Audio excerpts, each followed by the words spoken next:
Hola de nuevo, amigos del canal. Después de unos cuantos añitos de espera, volvemos a ese Spider-Verso, a ese multiverso animado que tanto nos gustó ya en su primera ocasión. Y ahora, regresando con algo más ambicioso y mucho más grande, os contamos qué nos ha parecido, como siempre, con Isaac Vallés y Dani Ruiz en La Guarida del Titán.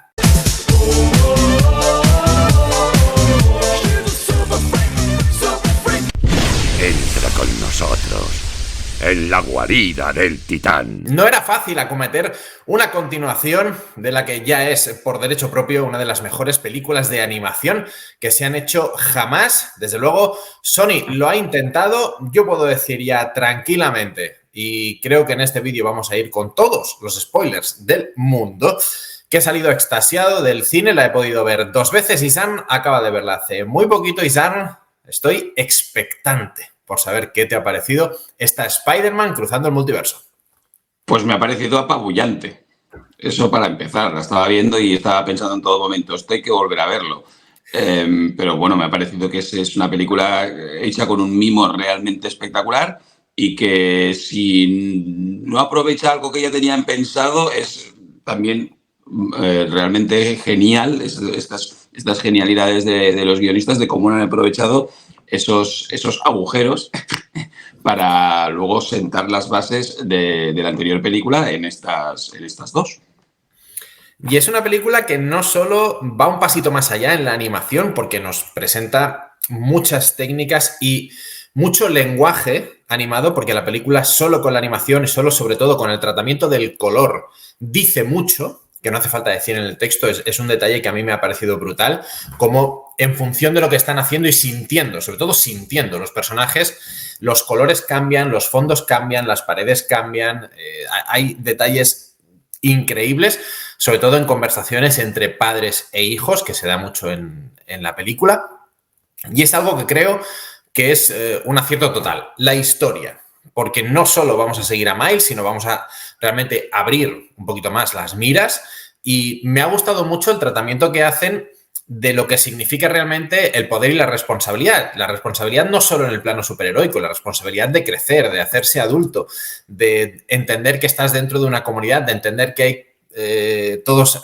los actos tienen consecuencias, y de cómo también esos personajes adolescentes que vamos viendo se tienen que relacionar de una forma ya diferente con sus padres, y de entender cómo los padres también, y esto le voy a pasar el testigo a Isaac, evidentemente, porque yo no tengo hijos, cómo tienen también que ir cambiando, bueno, su relación, su percepción de cómo son sus hijos a medida que van creciendo, ¿no? Creo que se hace un retrato interesante en la película de todo esto, Isaac. Pues sí, un retrato interesante y que preocupa, ¿no? Que a mí, en mi caso, todavía me pilla semilejos, porque mi hijo tiene 11 años, pero la cosa está al caer y está ahora mismo, bueno, ya los que seguís el canal ya sabéis que esta película no pude ir a verla con mi hijo porque él iba a verla con sus amigos.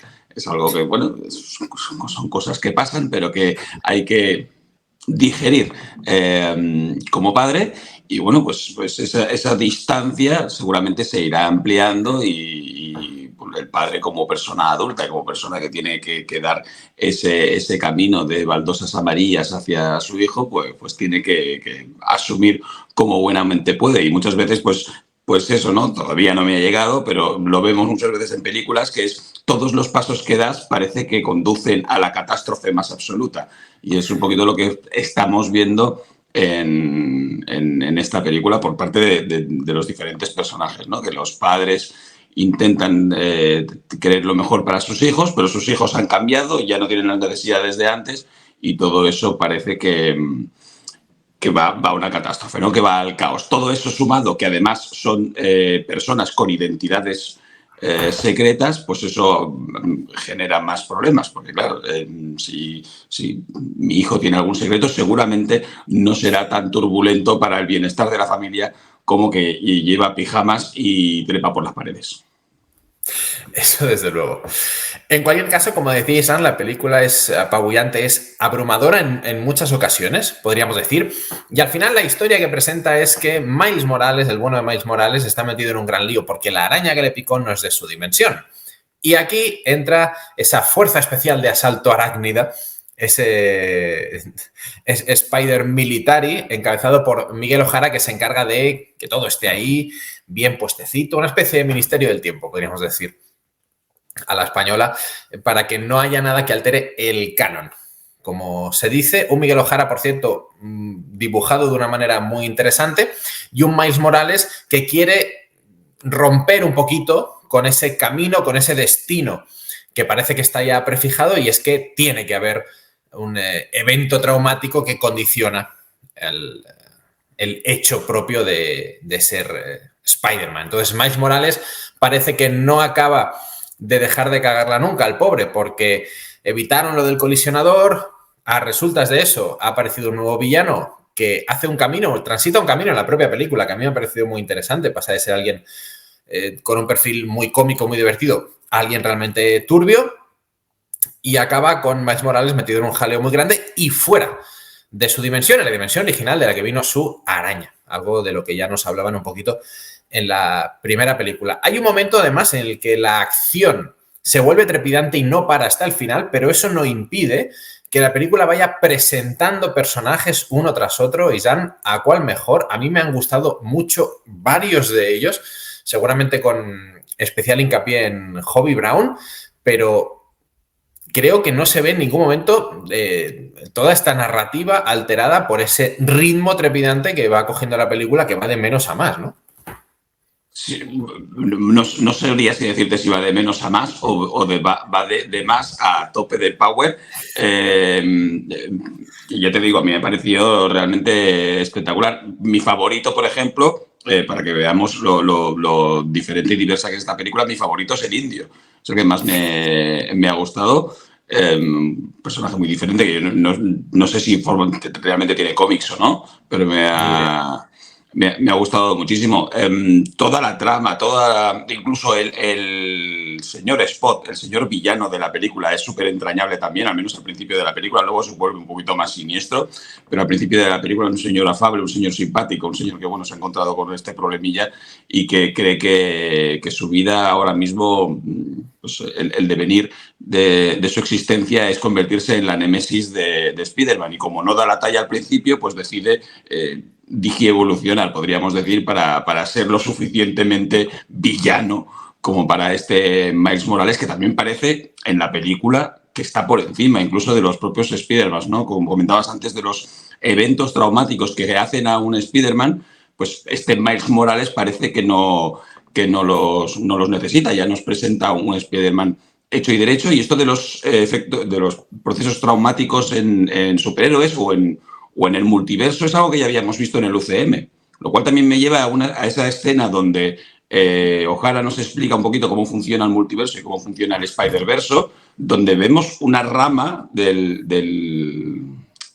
multiverso que se parece mucho a la que ya vimos en su momento en el UCM. No sé si lo tienen un poquito hablado esto entre Marvel y Sony. También nos hablan del Doctor Strange, de la que está liando. Con lo cual, bueno, todas estas cosas también son muy interesantes para el futuro, no solo de la siguiente película de Spider-Man, sino también para todo lo que ocurre en el UCM. De hecho, la película está llena de cameos y referencias, pero a unos niveles estratosféricos, a unos niveles de cuando podamos ver la película fotograma a fotograma prácticamente, hasta el punto en el que vemos a Donald Glover vestido como merodeador. Lo recordaréis de una pequeña escena en Spider-Man Homecoming, donde se le llama por el nombre del merodeador Aaron Davis. Él hace referencia a su sobrino, es decir, entendíamos que era el tío de Miles Morales. Aquí lo tenemos, vemos imágenes de las películas de Andrew Garfield, de Tobey Maguire, es decir, es apabullante.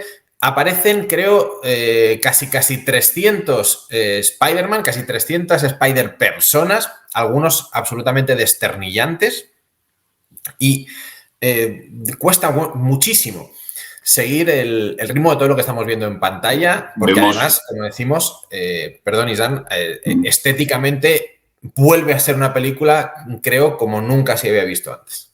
Vemos a Tobey Maguire, vemos a Andrew Garfield, vemos a encarnaciones de Spider-Man que ya conocemos, vemos a encarnaciones de Spider-Man nuevas, y lo que decías ahora es apabullante. Y a nivel de animación, evidentemente, también. Yo me tengo que acordar de Arcane, porque para mí Arcane es increíble. Pero esta película de Sony, de Spider-Man, también me parece increíble, sobre todo por lo que comentábamos de la otra película. Y es que una película de animación no solo es una película convencional en 3D o en 2D, tienes que saber en el medio en el que estás. Y si estás en otro medio diferente, que no es el de una película convencional, tienes que usar todo lo que te permite ese medio. Y en esta película se exprime al máximo, lo que comentabas antes de la iluminación y del color, pero también de los frames por segundo cuando suben y bajan, de las diferentes tramas dependiendo del universo en el que estás. Cada universo tiene su propio color, tiene su propio estilo. Es realmente espectacular. Y luego cómo chocan entre sí y sin embargo funcionan bien, ¿no? Porque tenemos al inglés, que es totalmente diferente a Miles Morales, que es totalmente diferente también a O'Hara, que lo vemos con un diseño como dibujado encima, ¿no? Podríamos decir. Todos esos estilos también forman parte de las personalidades de cada uno de ellos. Y todo eso acompañado también, evidentemente, de lo que sería una película convencional con una fotografía. Hay unas escenas que realmente son fantásticas. Recuerdo la de Miles Morales y Gwen esperando a que baje O'Hara, ¿no? Con esa imagen en colores también espectacular.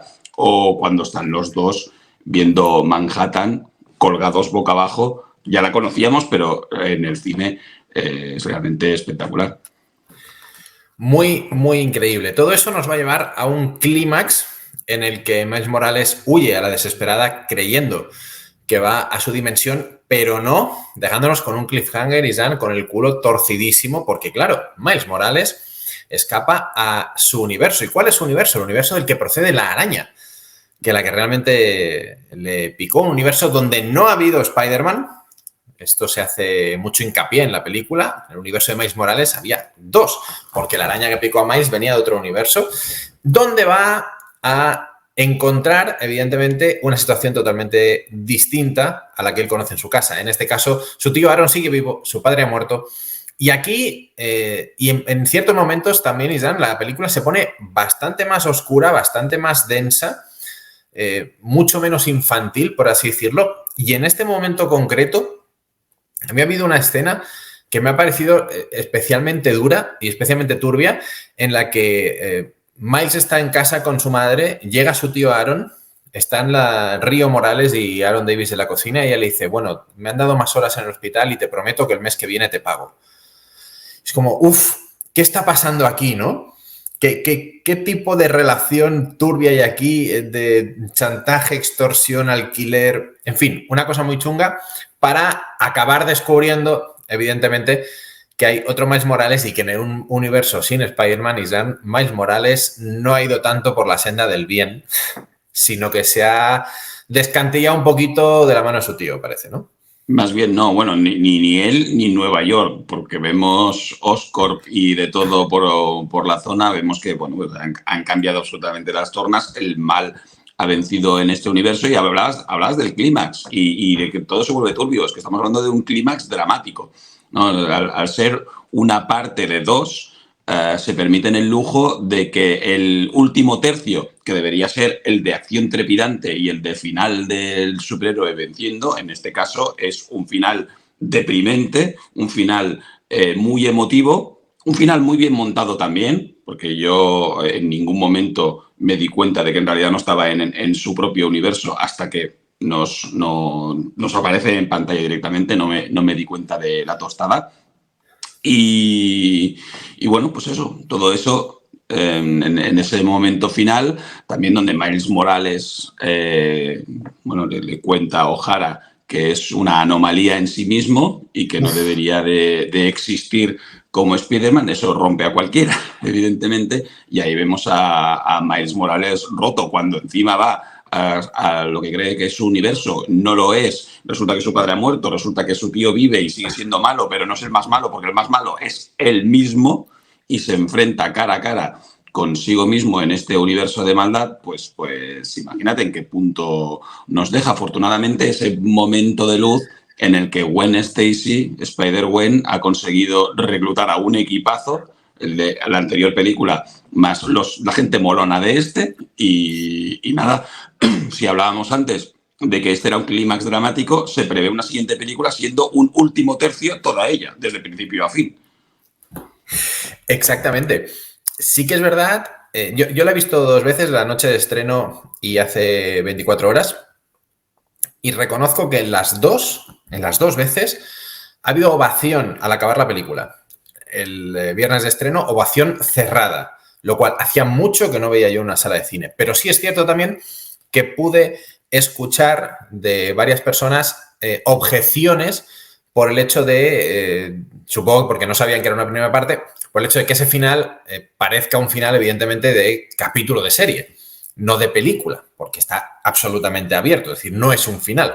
Hay una continuación, por suerte en este caso, la continuación llegará en marzo de 2024, esperemos que no haya retrasos con Beyond de Multiverse, ¿no? Más allá del multiverso, que como dice Isam, pues ya no sabemos qué nos vamos a encontrar, ¿no? Eso, un clímax de 2 horas, seguramente, porque tenemos aquí un montón de cosas que hacer. Hay que rescatar a Miles de su universo y se prevé una lucha bastante encarnizada por parte del equipo de Gwen Stacy contra el equipo de Miguel O'Hara, y además luego hay cosas paterno y materno filiales por ahí que resolver también de forma importante por parte de Miles y por parte de Gwen. Y la Mancha, que no sabemos de qué es capaz. Y la Mancha, sí señor, sí señor. Quizá la Mancha acabe pivotando, ¿no? Todos los Spider-Man acaben pivotando alrededor de la Mancha y se tengan que unir para vencerla. No sé cómo irá la cuestión. Pero a mí me ha dejado en éxtasis esta película. Creo sinceramente que supera a la primera, a un nuevo universo, por mucho en muchos aspectos, la verdad. Tiene el único problema que es este que comentas ahora mismo, que es una película inacabada, ¿no? Si fuera una película que termina, pues sí que podría considerarse pues, una auténtica maravilla. La anterior es una película autoconclusiva que empieza y termina y ya está. Aquí nos dejan con el corazón en la boca, ya veremos a ver qué tal, ya veremos la conclusión y seguramente acabaremos decidiendo que, como en el caso de Infinity War y Endgame, no podemos pues describir las películas como una sola, sino que tiene que ser un solo bloque. Y hablando de bloques, también la película, en este caso, son varios bloques. Lo podemos dividir en segmentos y fácilmente tendríamos, pues, probablemente 6 capítulos, con lo cual 6 capítulos más de la siguiente película podrían ser 12. En este caso han querido hacer 2 películas, lo cual me parece muy bien, porque realmente el trabajo de desarrollo de una película como esta debe ser titánico. Sin duda, y no queremos acabar tampoco sin remarcar en esta ocasión, sí, la fantástica labor del doblaje al castellano, que está estupenda, con Sergio Olmo repitiendo como Spider-Man y con nuestro querido Víctor Viedma encarnando al padre de Gwen Stacy, al Capitán Stacy, que por cierto ha renunciado a su capitanía, así que parece que se va a salvar, por lo menos de momento. Veremos qué pasa con Jefferson Davis, ¿sí? Que esta es otra de las cuestiones a resolver, porque según nos cuentan en la película, ya sabéis que tiene que haber un evento traumático. Los padres de Spider-Man que llegan a Capitán pues no viven para contarlo. Jefferson Davis está a 2 días de morir. Yo he llegado a plantearme si sería el propio Miguel O'Hara el que haría de ejecutor en su empeño, ¿no?, de mantenerlo todo en orden. Y, por cierto, esa imagen de Miguel O'Hara oteando desde la esquina de un edificio con un neón detrás y con lluvia es también fantástica. Todo eso se resolverá en marzo de 2024. 10 mesecitos por delante para ir elucubrando, haciendo teorías y para volver a ver esta película y también la anterior, ¿por qué no?, durante muchísimas horas. Dejadnos en la caja de comentarios qué os ha parecido. Nosotros volveremos con mucho más Spider-Man, seguro, con Isam Vallés y Dani Ruiz en La Guarida del Titán.